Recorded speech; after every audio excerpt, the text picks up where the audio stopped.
Right now, the mother of White House Press Secretary Karoline Leavitt's nephew has been taken into Immigration and Customs Enforcement custody.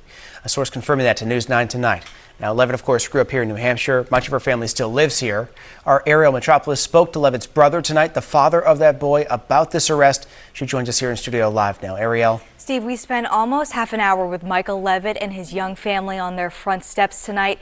He didn't want to go on camera because he says he's concerned about his son's privacy, but he... Okay, I've got a story for you that is so perfectly ironic, so beautifully constructed by the universe itself, that I literally had to read it 3 times to make sure it wasn't from The Onion. Karoline Leavitt, you know, the 28-year-old White House press secretary who's been out there defending Trump's deportation policies on every network that'll have her, well, her brother's long-term partner just got arrested by ICE. And not just any partner, the mother of his 11-year-old American citizen son. So in this video, I'm going to walk you through what might be the most exquisite example of awkward family dynamics meeting policy reality in modern political history. And I promise you, the layers of irony here are thicker than Thanksgiving gravy. But real quick, if you're here for political commentary that doesn't take itself too seriously, go ahead and smash that subscribe button and hit the thumbs up right now, because we're diving into some premium grade family drama today.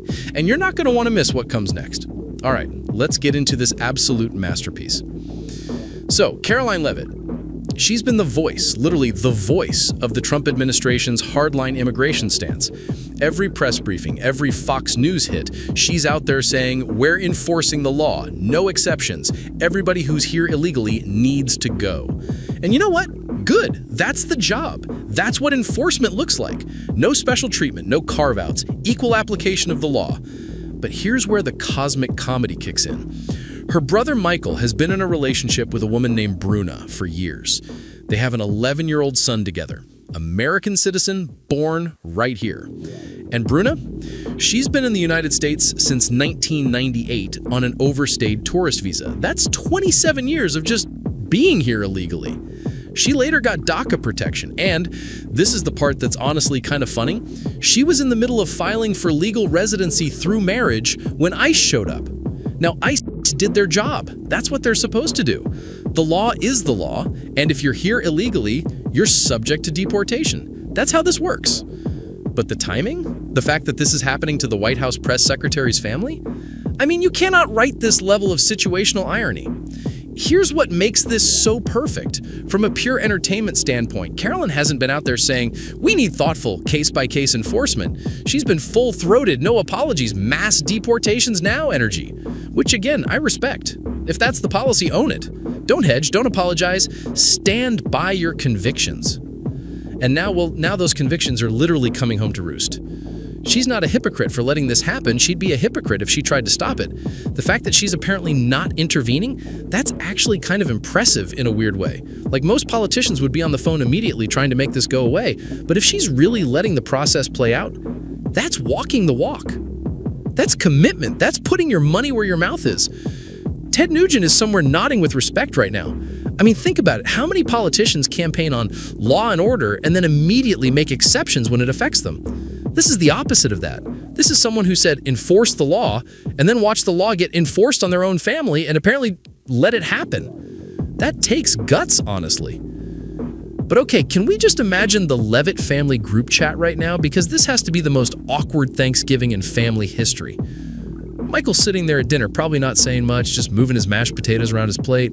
And you know somebody tried to lighten the mood, like, hey, how about those Patriots? And Michael just stares at them. Just stares. And Karoline's trying to keep it professional, right? She's probably like, look, I don't make the laws. I just defend the policy. ICE is doing their job. We all knew the rules. Which is true, but also, maybe save that speech for the press briefing and not Thanksgiving dinner when your brother is sitting right there. The family Christmas card this year is going to be something else. Season's greetings from the Leavitts. One of us works in the White House, one of us is dealing with an ICE case, and we're all just trying to get through the holidays without throwing hands. Merry Christmas. Now look, here's the thing, and I want to be super clear about this because I know how people are going to try to spin this story. ICE did nothing wrong here. They enforced the law. That's literally their job. If you're in the country illegally, you're subject to removal. That's not controversial. That's just how immigration law works. And Bruna?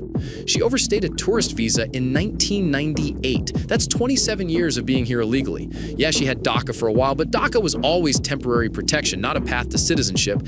And yeah, she was filing for residency through marriage, but she hadn't gotten it yet. You don't get to stay just because you started the paperwork. That's not how it works. And if we made exceptions for everyone who said, but I was about to do it legally, then the system would be completely meaningless. So ICE agents saw someone in the country illegally, they did their job, they made an arrest. That's enforcement. That's what it looks like when you actually have a border. The only reason this is a story at all is because of who it happened to. And that's where the comedy is. Not in ICE being wrong, they're not wrong, but in the sheer awkwardness of the situation for Karoline. Because here's what's genuinely funny about this. It's easy to talk about deportations in the abstract, right?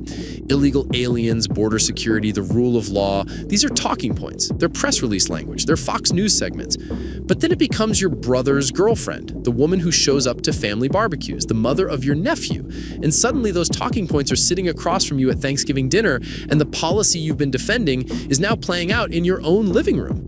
And again, to Karoline's credit, she's apparently not trying to stop it. She's not pulling strings or making phone calls or asking for special treatment. She's letting the process work the way it's supposed to work, even though it's personally uncomfortable. That's actually admirable, even if it makes for the world's most awkward family situation. Most politicians would fold immediately.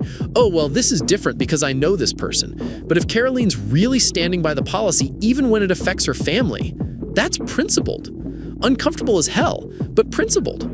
Now, the kid in this situation, the 11-year-old, yeah, that's tough. I'm not going to pretend it's not. His mom's getting deported and he's an American citizen, so he's staying here. That's a hard situation for any kid. But you know what? His mom made choices.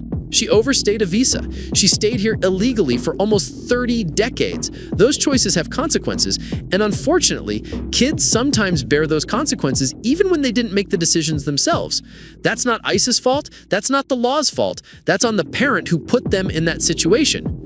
Could the kid go to Brazil with his mom? Probably, yeah. That's a family decision they'll have to make. But let's not act like this is some tragedy that came out of nowhere. Bruna knew she was here illegally. She had 27 years to figure this out. And I'm sorry, but I was about to file the paperwork doesn't cut it when you've had literally decades to do so. The law doesn't care about your timeline, and it shouldn't.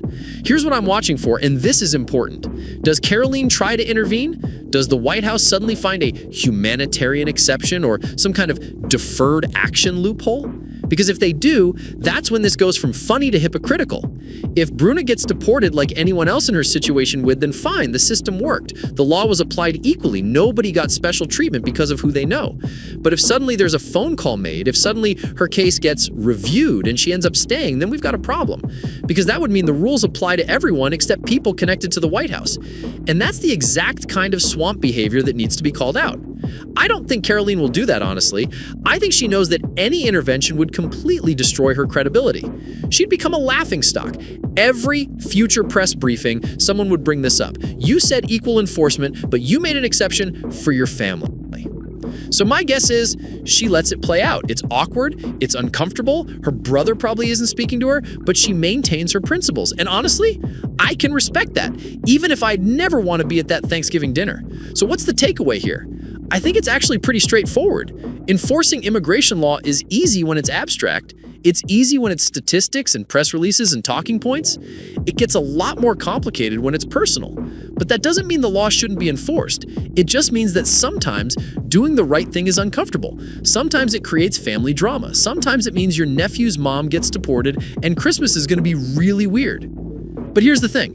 If we only enforced laws when it was convenient and comfortable, we'd have no laws. We'd have suggestions. And borders would be meaningless. So good on ICE for doing their job. And honestly, if Karoline doesn't intervening, good on her for standing by the policy even when it hits close to home. That's what actual commitment to principles looks like, even when it sucks.